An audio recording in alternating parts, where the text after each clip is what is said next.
경배하며 일어서리.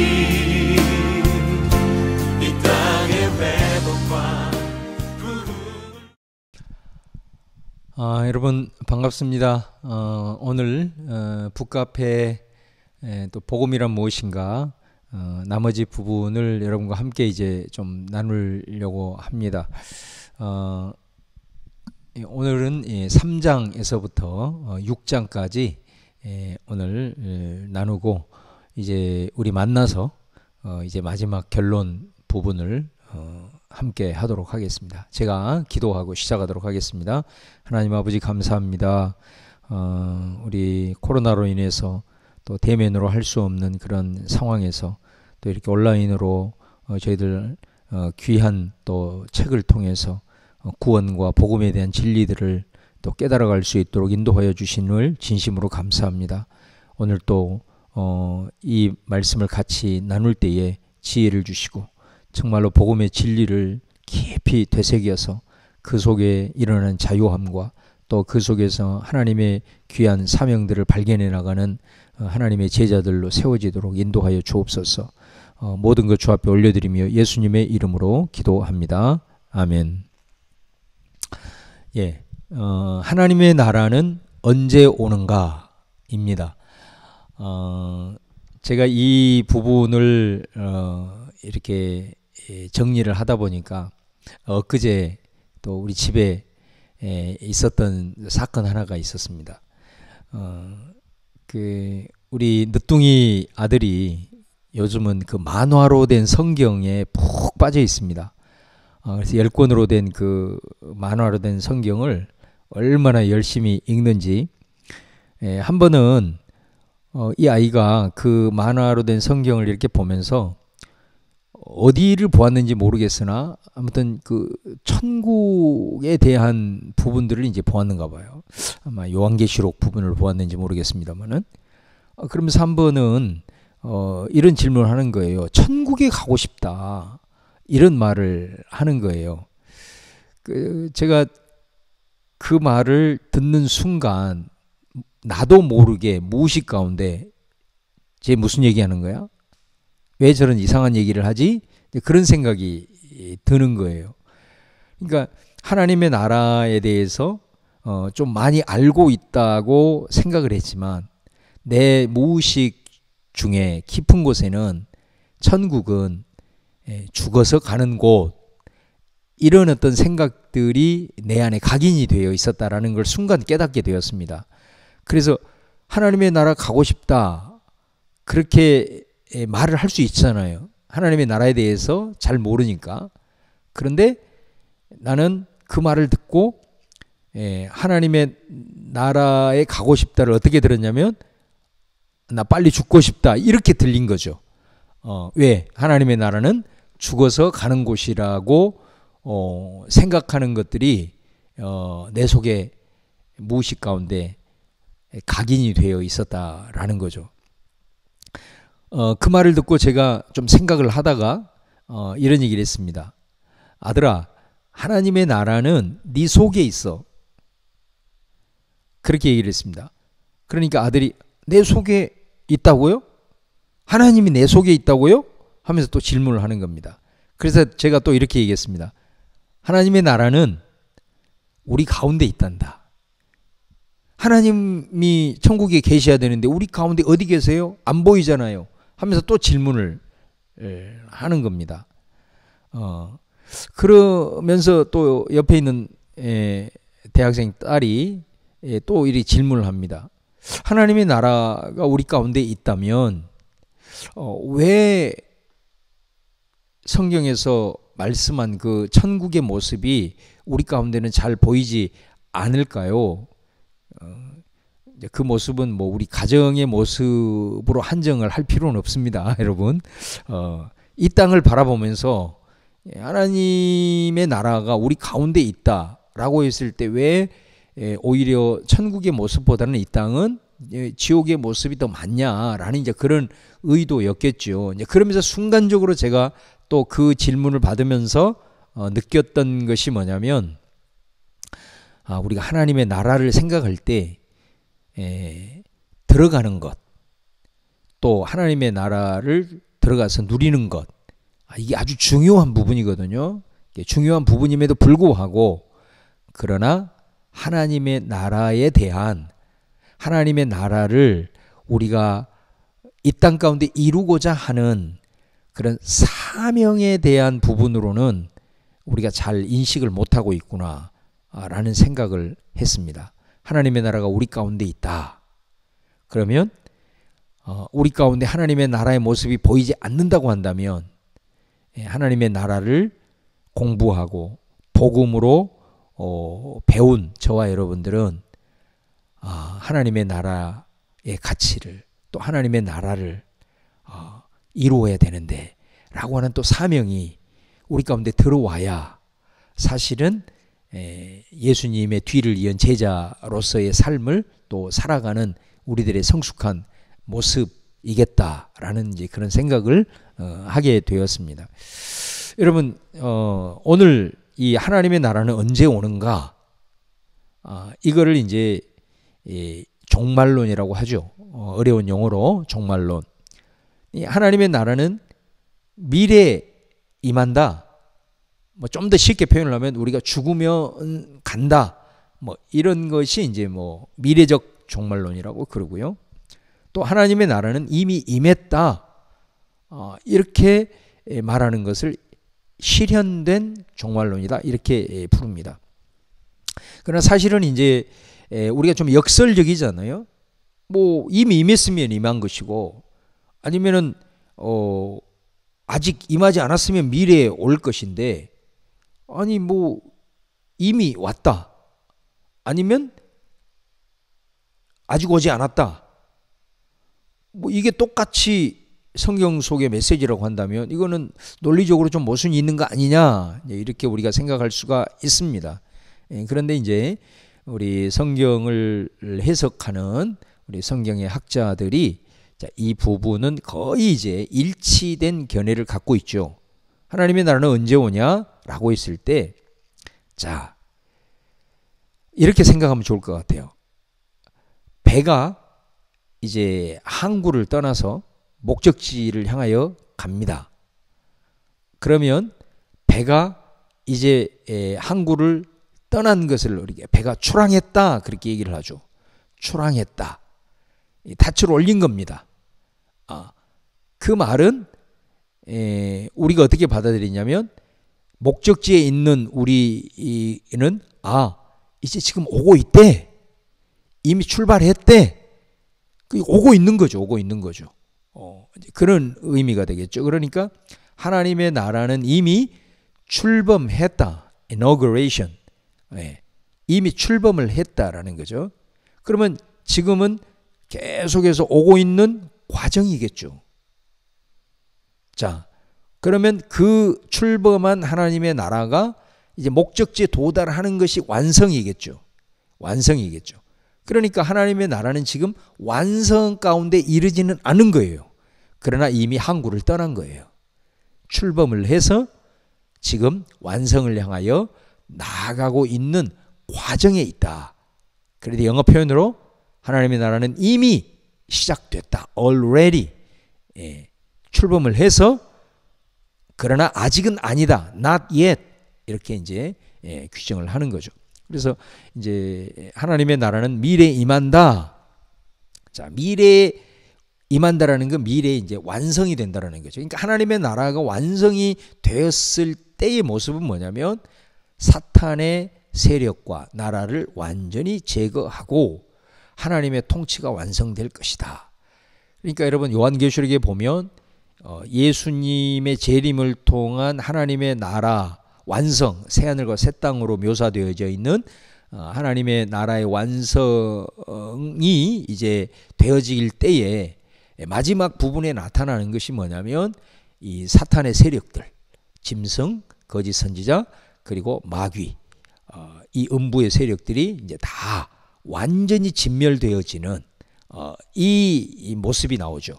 그러고 나서 새하늘과 새 땅이 펼쳐지는 것을 우리가 볼 때에 결국은 하나님의 나라의 완성의 모습은 이 사탄 사탄의 모든 세력들과 사탄이 주는 이 악의 모든 것들이 제거되어지는 바로 이것, 그리고 그곳에 이제 하나님의 온전하신 통치가 이루어지는 것, 이것을 의미하는 겁니다. 그래서 예수님의 오심으로써 하나님의 통치는 이미 실현되기 시작했다. 그리고 미래의 완성을 향하여 이미 출범한 것이다 라는 거죠. 그러니까 예수님이 이 땅에 오심으로써 하나님의 통치가 실현되기 시작했다라는 겁니다. 그러니까 우리가 하나님의 나라라고 얘기를 했을 때 자꾸 어떤 킹덤, 어떤 영토적인 그런 개념으로만 생각하지 말고 하나님의 나라는 the reign of God, 하나님의 주권, 하나님의 다스림이 있는 그것, 바로 그것이 이제 하나님의 나라의 아주 본질적 의미이기 때문에 우리가 이 땅 가운데서도 악의 통치만 있습니까, 여러분? 그렇지 않잖아요. 하나님의 나라, 하나님의 주권, 하나님의 통치 이념이 실현이 되고 있어요, 지금. 그렇기 때문에 우리가 하나님의 나라는 이미 출범을 해서 지금 나아가고 있다라는 거고, 그러나 마지막 모든 악의 세력들, 사탄의 세력들이 이제 진멸되어지는 그곳, 그래서 완전히 하나님의 통치가 실현되는 그 때가 이제 완성이 되는 시점이다 라는 것입니다. 그래서 여러분들이 하나님의 나라는 언제 오는가, 자, 오늘 말씀을 좀 정리하면서 한번 따라서 해보겠습니다. Already, not yet.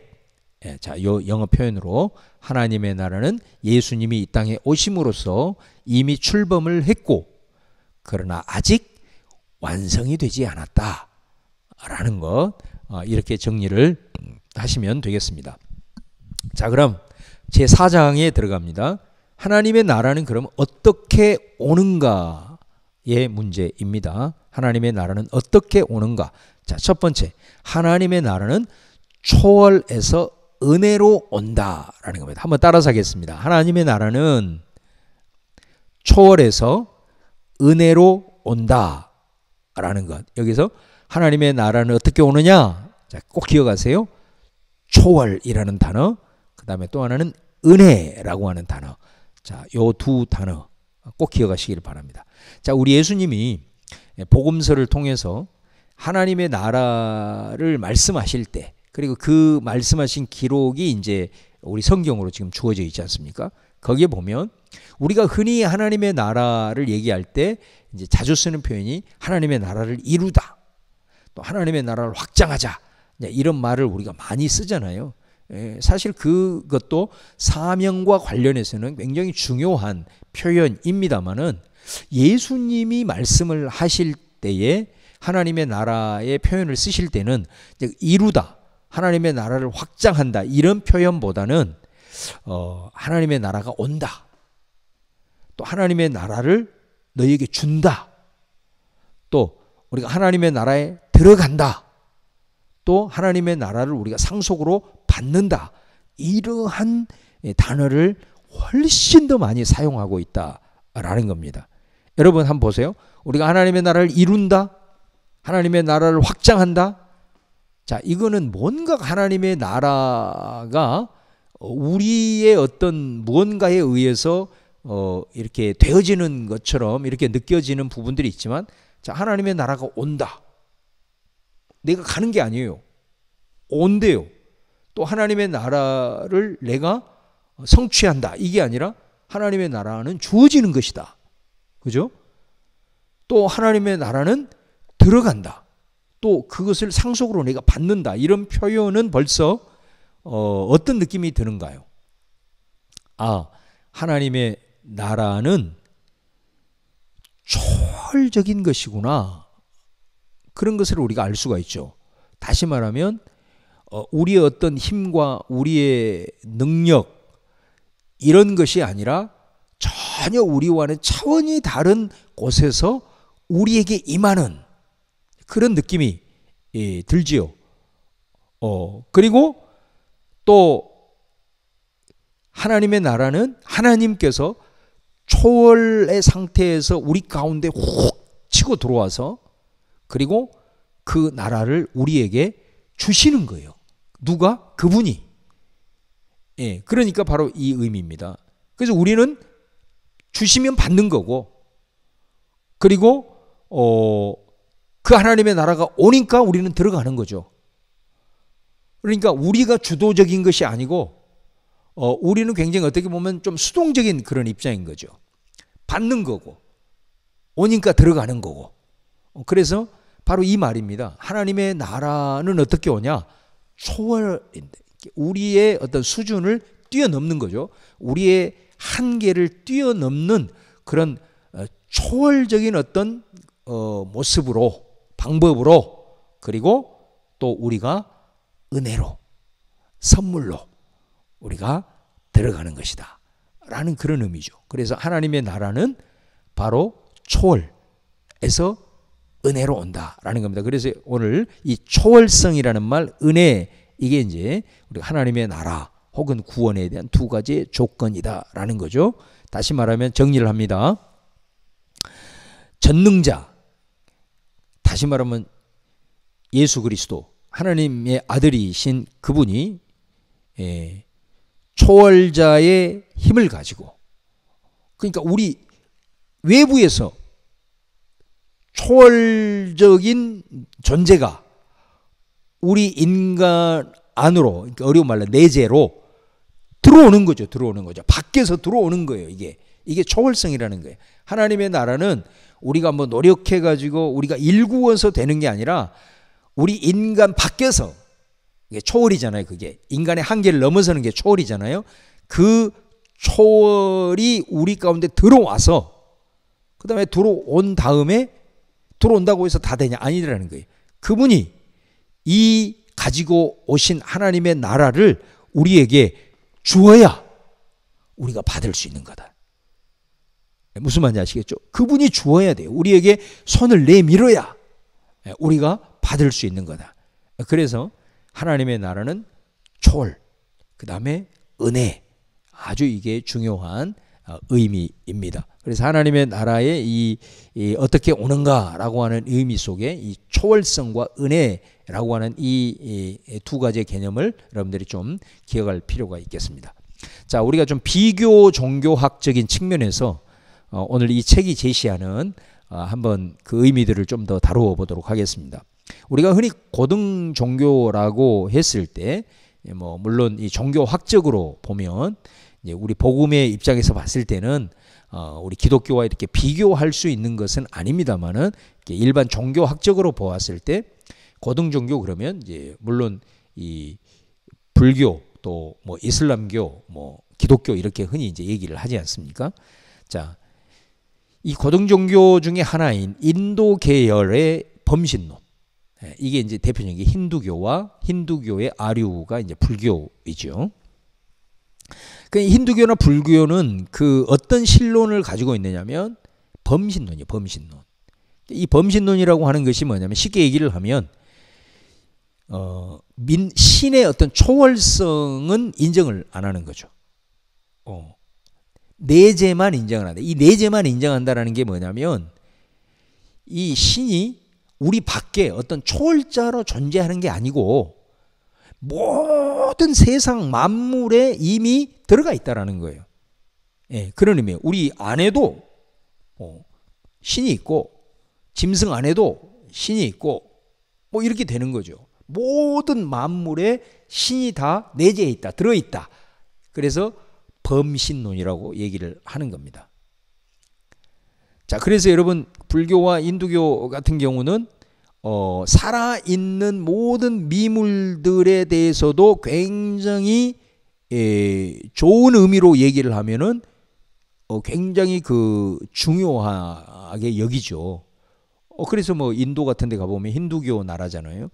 뭐 소들이 뭐 그 뭐예요, 이렇게 길거리를 지나가면 그냥 사람들이 차들이 피해서 다닌다고 그러지 않습니까? 뭐 그런 것들. 그다음에 불교에서 뭐 이렇게 살아있는 이런 짐승들 뭐 이런 고기들을 이렇게 먹지 않는 이유도 다 그러는 거예요. 모든 미물에 다 신이 들어 있기 때문에 이제 그런 삶의 습성이 나오게 되고 영향을 받게 된다라는 이제 그런 의미입니다.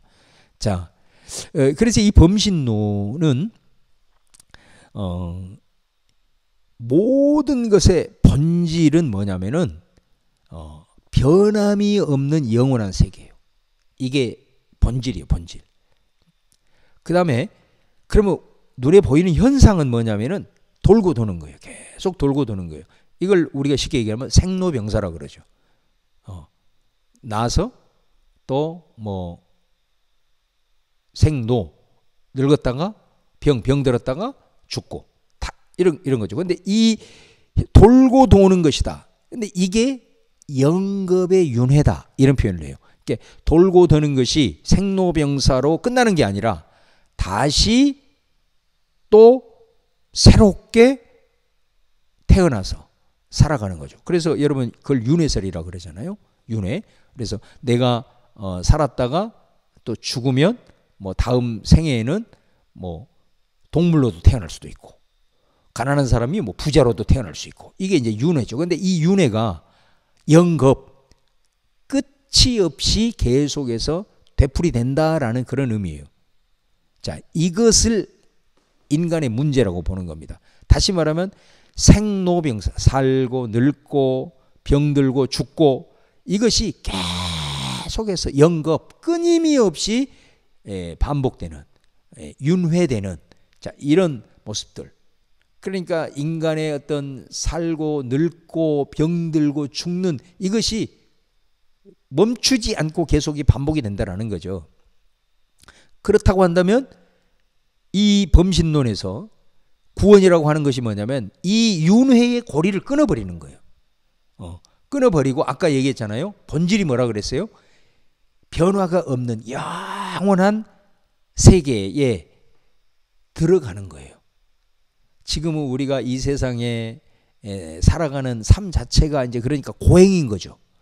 늙고 죽고 또 태어나서 병들고 늙고 죽고 이것이 계속해서 다람쥐 쳇바퀴 도는 그런 것들을 이제는 끊고 고통도 없고 그죠? 우리식으로 얘기하면은 진짜 천국과 같은 그런 영원한 세계에 변함이 없는 그 영원한 세계에 이제 들어가는 것을 이제 불교 용어로 열반이라고 그런 거잖아요. 이게 구원이란 말이죠. 그러면 이것이 어떻게 가능하냐? 그러면 이 구원이 이 불교나 힌두교나 범신론에서는 어떻게 가능하냐라는 것입니다. 이게 아주 중요한 부분이죠. 아까 얘기했던 것처럼 초월적 신의 존재를 인정을 안 하죠. 모든 만물에 신이 들어와 있어요. 근데 내 속에 신이 있다 하더라도 이 신이 내 속에 있기 때문에 초월적이지 않기 때문에 나를 구원해 주지 못해요. 예. 그렇죠? 그렇기 때문에 어떻게 해야 되냐면 내 스스로 구원에 이르러야 되는 거예요. 그래서 이거를 자력 구원론이라고 그러는 거야. 그러면 구원은 뭐냐라고 했을 때 그럼 어떻게 우리가 구원을 얻을 수 있느냐? 범신론에서는 얘기합니다. 우리 이 세상에 존재하는 삼라만상이라고 그러잖아요. 이 삼라만상이 본질이 아니라 현상이라는 거. 그렇죠. 우리 눈에 보이는 모든 것은 본질이 아니라는 거야. 이거는 진짜가 아니라는 거야. 이게 다 가짜라는 거야. 이거를 깨닫는 것이 구원이에요. 자, 이거를 깨닫게 되면 어떤 모습이 나올까요? 모든 것에 욕망이 사라져. 그래서 무의 상태가 되는 거예요. 이 세상에 존재하는 건 다 가짜이기 때문에 돈도 또 뭐 권력도 명예도 모든 것들이 다 가짜라는 것을 깨닫는 것이 구원이기 때문에 구원에 이르는 사람은 어떤 삶을 살겠어요? 욕망도 없고 모든 어떤 욕심도 없고 또 혈기도 없고 말 그대로 완벽한 무 상태가 되는 거죠. 자, 이게 구원인 거예요. 이렇게 되어야만 이 생로병사의 영겁의 윤회가 끊어지고 이제 변함이 없는 영원한 세계인 열반으로 들어가는 것입니다. 이것이 되지 않으면은 다음 생에 다시 또 윤회, 계속해서 이 영겁의 윤회가 이어지는 거죠. 이게 이제 범신론의 기본적인 구원관이라고 할 수가 있습니다. 또 하나의 그 고등 종교라고 평가받는 이슬람교가, 이거는 정반대입니다. 이걸 부재신론 혹은 이실론이라고 이제 표현을 하는데요. 자, 이게 무슨 의미냐면 여기는 반대예요. 신의 초월성을 인정을 합니다. 그리고 내재를 부인해요. 완전히 범신론은 정반대입니다. 그러니까 교리적으로 봤을 때는 불교하고 이슬람교하고는 극단이라고 보시면 돼요. 극과 극이라고 보시면 됩니다. 그 이슬람교는 구약, 유대교 전통, 또 신약, 기독교 전통, 아랍 토속 종교, 이게 다 혼합이 된 건데요. 자, 이 사람들이 생각하고 있는 신들이 말하는 알라는 뭐냐면 절대적 유일신이에요. 이 유일신이라고 하는 것이 아주 굉장히 그 구약의 유대교 유일신 하나님, 이제 여기에서 영향을 받은 거죠. 그래서 이 유일신이 세상을 창조했다, 여기까지 같아요. 그 세상까지 또 돌아가게 해요. 돌아가게 하는데 절대로 그 유일신은 세상을 창조하고 돌아가게는 했지만 이 세상에 들어오지는 않아요. 개입을 하지는 않는다라는 거죠. 왜? 너무나도 거룩하고 너무나도 초월적이기 때문에 이 타락한 인간 세상으로는 오지 않는다, 내재하지 않는다, 그런 말이 되는 겁니다. 그러니까 어떻게 되는 겁니까? 이 우리가 지금 살아가고 있는 이 세상은 이미 신이 미리 정한 알라의 규칙대로 그냥 돌아가는 일종의 거대한 기계와 같은 거예요. 여러분 보세요. 우리 인간이 냉장고를 만들잖아요. 그 냉장고가 잘 만들어서 스스로 돌아갈 수 있도록 작동을 딱 해놓죠. 그러면은 그 냉장고는 인간이 작동해 놓은 대로 수명이 닿을 때까지 계속해서 그 패턴으로 돌아가지 않습니까?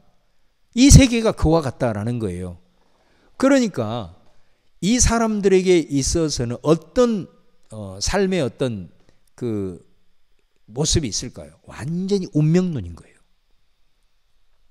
그냥 신이 딱 정해준 그 규칙대로 그대로 돌아가는 거예요. 마치 인간이 필요에 의해서 만들어 놓은 기계처럼 탁탁탁 그대로 돌아가는 거예요. 이게 완전히 그러니까 이슬람의 어떤 구원론, 어떤 그들의 어떤 삶의 그 중요한 가치관, 세계관이 숙명론이에요. 운명론이에요. 정해진 대로 그냥 살아가는 거지, 이렇게 되는 거예요. 이것이 아니면 완전히 이것도 자력 구원론인 거죠. 왜 자력 구원론이 될 수 있을까요? 이게 뭐냐면 이것부터 설명을 드릴게요. 이게 완전한 숙명론이에요. 그러니까 이 사람들이 늘 쓰는 구호가 뭐죠? 인샬라, 알라의 뜻대로, 알라의 뜻이 코란에 이미 딱 계시가 되었어. 그 뜻대로 우리는 그냥 살아가는 거예요. 그렇기 때문에 거기에 무슨 인간의 창조적 반응이 있겠으며 어떤 삶의 어떤 동기부여가 있겠냐라는 거죠. 이미 정해진 알라의 뜻대로 그냥 우리는 운명으로 받아들이고 그대로 살아가는 거지. 자, 그 다음에 또 한편으로는 이게 자력 구원론이 될 수 있다는 거예요. 왜 그럴까요? 아까 말씀드렸잖아요. 이 알라라고 하는 신이라고 하는 존재는 초월 상태에 머물러 있는 거예요. 절대로 인간의 세계로 안 들어와. 인간의 세계로 들어와야 인간을 구원해 줄 텐데 인간의 세계로 들어오지 않고 항상 저 멀리 초월자의 모습으로 딱 있고 이미 자기가 정해진 규칙대로 너희들은 돌아가야 돼, 이렇게 하는 거죠. 그러니까 구원을 받기 위해서는 어떻게 해야 되는 거예요? 스스로의 힘으로 해야 되는 거예요. 왜? 신의 손길이 다가오지 않기 때문에 내 스스로 그 신의 영역 속으로 가는 거죠. 그래서 자력구원론이 또 한편으로 되는 거예요. 그래서 여러분, 이 사람들이 얼마나 철저합니까? 하루에 5번씩 메카를 향하여 기도하잖아요. 우리는 이 사람들의 신앙에 따라가지를 못합니다. 금식하죠. 여러분 라마단 기간 동안에 그 30일 동안 이 사람들 금식하는 거 보세요. 구제하죠. 온갖 메카를 순례하죠. 또 요즘 뭐 문제가 된 극단적인 이슬람 같은 경우는 성전 그래가지고 자살 폭탄 아무렇지 않게 하잖아요. 그런 순교를 통해서 가장 큰 공로를 쌓아 구원에 이를 수 있다라고 보기 때문에 그런 것입니다. 자, 우리가 두 가지의 부분을 보았습니다. 그러니까 사실은 이 범신론과 이실론은 어떻게 보면 엄밀하게 말하면 자력 구원론이기 때문에 철저하게 휴머니즘이에요.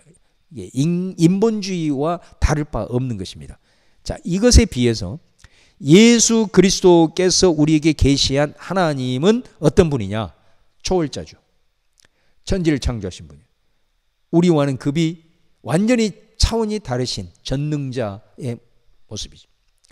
자, 그런데 그분이 그러면 알라처럼 그냥 초월적인 상태에 머물러 있느냐? 아니죠. 그분이 우리 가운데 오셔 내재하신 거예요. 우리의 인간의 역사 속에. 심지어 그분의 하나님의 아들이신 신이신 예수 그리스도께서 인간의 몸을 입고 우리 가운데 오셨죠.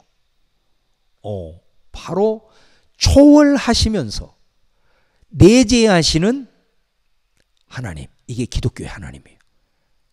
그러니까 범신론, 불교나 이런 거는 초월은 인정 안 하고 내재만 인정하고, 이슬람의 알라는 초월만 인정하고 내재를 인정 안 하고, 이거는 온전한 것이 아니에요. 이거는 결국은 자력구원론 혹은 운명론으로밖에 되지 않아요. 그러나 우리가 믿는 하나님은 초월하시면서 내재하시는 그분이 하나님이에요. 그래서 우리는 삼위일체 하나님을 믿는 겁니다. 삼위일체가 뭐예요? 하나님은 영이시니 초월자잖아요. 영. 그런데 그 하나님이 인간의 몸을 입고 내재하셨어요. 이 땅에 오셨어요. 그래서 우리 인간과 똑같이 되셨어요. 그죠? 예수님이시죠. 또 성령님 어떤 분입니까? 영이시잖아요. 영. 영이니까 초월자죠. 그런데 그 영이 내 안에 계셔요. 내재하셨어요. 그죠? 그러니까 이 삼위일체 하나님, 이게 바로 우리가 믿는 하나님, 초월하시면서 동시에 내재하시는 하나님이시다.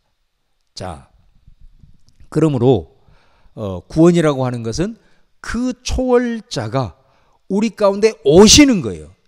오셔서 우리에게 은혜를 베푸셔서 은혜로 구원을 주시는 거예요. 그래서 절대로 기독교는 자력 구원론이 아니에요.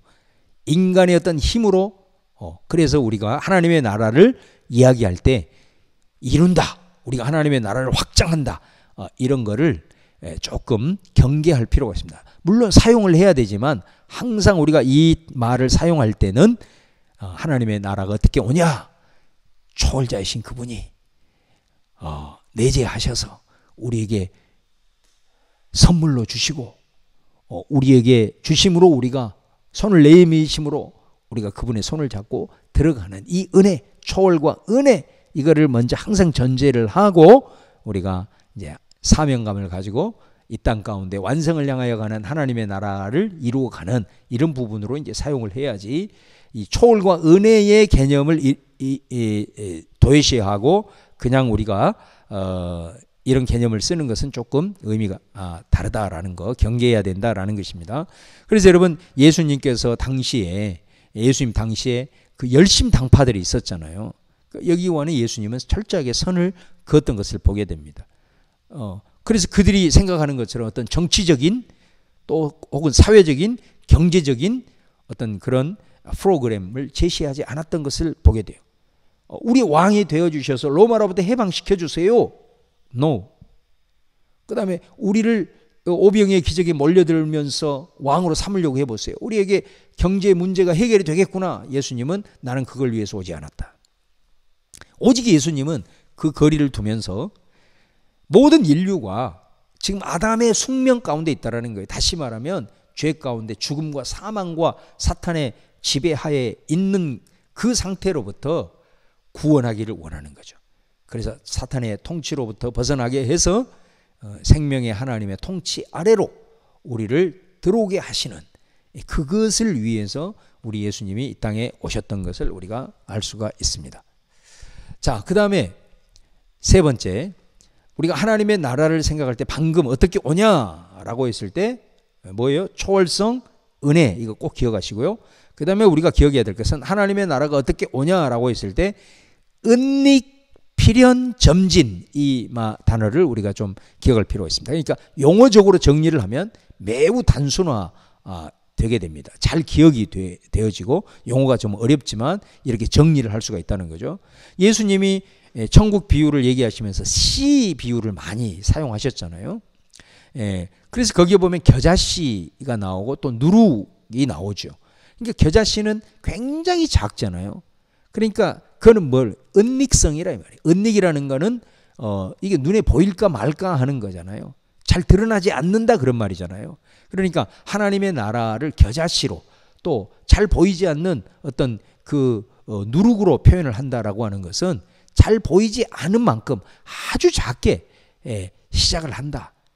과연 시작이 됐는지 어디가 있는지 모를 정도로 그렇게 출발을 하는 것이다 라는 의미죠. 여러분, 하나님의 나라가 전파되어졌을 때 여러분 대부분 하나님의 나라가 그렇게 연약한 가운데 눈에 보일 듯 말 듯 이렇게 시작을 하는 것을 우리가 볼 수 있지 않습니까? 그런데 여러분 중요한 것이 왜 씨를 가지고 예수님은 그 하나님의 나라를 비유하셨냐면 씨는 아주 작다 할지라도 거기는 생명이 있다라는 겁니다. 생명이 있으면 어떻게 됩니까? 반드시 자라게 돼 있죠. 이게 중요한 겁니다. 그래서 하나님의 나라는 필연적으로 자라게 된다. 반드시 확장이 된다라는 그런 의미죠. 자, 그런데 작게 시작을 해서 그러나 그 속에 생명이 있기 때문에 그 자라는 과정에서 여러분 어떻습니까? 어떨 때는 가뭄을 만나야 되고 또 어떨 때는 비바람을 만나야 되고 또 어떨 때는 뭐 동물들의 어떤 그런 그 공격도 있을 것이고 벌레도 먹을 것이고 이런 것들이 뭐예요? 이게 사탄의 저항인 거죠. 하나님의 나라가 확장이 되어지는 씨가 생명이 있기 때문에 절대로 뿌리가 살아있기 때문에 자라기는 하지만 때로는 가지가 꺾이기도 하고 꽃도 떨어지기도 하고 뭐 이런 사탄의 저항을 받지만은 그러나 반드시 겨자씨에서 보여주는 게 뭐예요? 점진적으로 성장한다. 그래서 겨자씨 비유를 통해서는 이 점진적으로 자라는, 나중에 큰 나무가 되지 않습니까? 거기에 새들이 들어오고, 그죠? 그건 외연의 확대를 보여주는 겨자씨 비유가. 근데 거의 비슷한 의미를 담고 있는 누룩 비유. 누룩은 뭐예요? 누룩이 눈에 보이지 않잖아요. 누룩이 속에 있잖아요. 속에 밀가루 속에 있잖아요. 속에 이 누룩이 속에 있어서 어떻게 바꿉니까? 속을 변화시켜 버리죠. 그래서 이 누룩 비유는 뭐냐면 하나님의 나라가 어떻게 변화되느냐? 질적인 변화를 통해서 이루어진다. 굉장히 중요한 거거든요. 겨자씨 비유를 통해서 하나님의 나라가 외연적으로 점진적이지만 필연적으로 확장이 된다라는 거죠. 가는 곳곳마다 십자가가 꼽아지고 선교사들을 통해서 교회가 세워지고 민족과 열방 가운데 땅끝까지 이른다. 겨자씨 비유의 의미. 누룩의 비유는 뭐예요? 같은 의미지만 이거는 그 사회 속에 문화가 바뀌고 그 다음에 여러 가지 사회적인 질적인 변화의 역사들이 이루어진다. 그래서 겨자씨 비유는 성장이라고 한다면 누룩 비유는 성숙인 거죠. 자, 이거를 보여주고 있는 겁니다. 그래서 여러분 우리 예수님의 하나님의 나라 운동이 사실은 갈릴리 어부 그 몇 명으로부터 시작을 했지 않습니까? 그래서 그것이 이제 확장이 되면서 엄청난 로마의 저항을 받지 않습니까? 그럼에도 불구하고 AD 313년에 로마 제국이 기독교의 무릎을 꿇어버리고 로마 제국 전역이 이제 하나님의 교회가 세워지는 기독교 국가로 바뀌어 버리는 것을 우리가 볼 수가 있습니다. 그 후로 계속해서 전 민족과 열방 가운데 확장이 되어졌죠. 그러나 단순한 그런 외적인 확장뿐만 아니라 복음이 들어가는 곳곳마다 어떤 질적인 변화가 일어났습니까? 그렇습니다. 인권이 증진이 되고 여성이 해방되고, 그죠? 노예가 해방되고 여성 인권이 신장하고 또 사회 정의와 평화가 확대되는 이런 사회 문화의 전반적인 변혁의 역사가 일어나고 사람들의 의식이 깨어나고 생명의 소중함이 일어나고 여러 가지 사회 제도와 부분들에 있어서 그런 변혁의 역사까지 이루어졌다라는 걸 볼 수가 있는 거예요. 그래서 하나님의 나라가 어떻게 이루어지느냐라고 했을 때 아주 작게 시작한다. 은닉성. 그러나 생명이 있기 때문에 반드시 하나님의 나라는 확장된다. 근데 그 확장되는 것이 점진적인 과정을 통해서 결국은 확장이 되어야 되는데 외적인 성장도 있지만 내적인 변화도 동시적으로 일어난다라는 것을 여러분들이 기억을 하시면 좋겠습니다. 자, 네 번째로 예수님의 하나님의 나라에 대한 이 가르침의 전제를 좀 살펴보면요. 아까 말씀드렸습니다. 예수님 당시 때에 그때 당시에 이제 함께 있었던 사람들 열심 당파들이 있었습니다. 자, 이 사람들은 그들이 생각하는 하나님의 나라가 뭐였냐면 로마 제국에 그들이 지금 로마 제국의 식민지로 있기 때문에 이 로마 제국에 대항을 해가지고 일종의 거룩한 전쟁, 성전을 펼치는 거죠. 그래서 정치적으로 자유를 얻고 경제적으로 풍요해가지고 이 사회 혁명을 통해서 그죠? 이 다윗과 같은 그런 왕이 통치하는 그런 신정 체제를 구축하려고 했던 것이 열심당파적인 하나님의 나라 급진 운동이죠. 예수님은 그걸 거부하셨어요. 자, 요즘으로 말하면 하나님의 나라를 이루기 위해서 혁명을 반대하셨다. 폭력을 반대하셨다. 라는 이제 그런 의미를 찾을 수가 있고요. 왜 예수님은 그렇게 했느냐? 로마 제국이 다스리고 있어. 그럼 혁명을 통해서 로마 제국을 뒤집어 엎어서 유대 민족이 이제 다시 독립을 유지해. 그거는 일종의 자리 바꿈에 불과하지. 그것을 통해서 궁극적인 하나님의 나라의 진정한 평화와 그 다음에 자유와 하나님의 나라의 가치가 온전히 실현되는 것은 한계가 있다.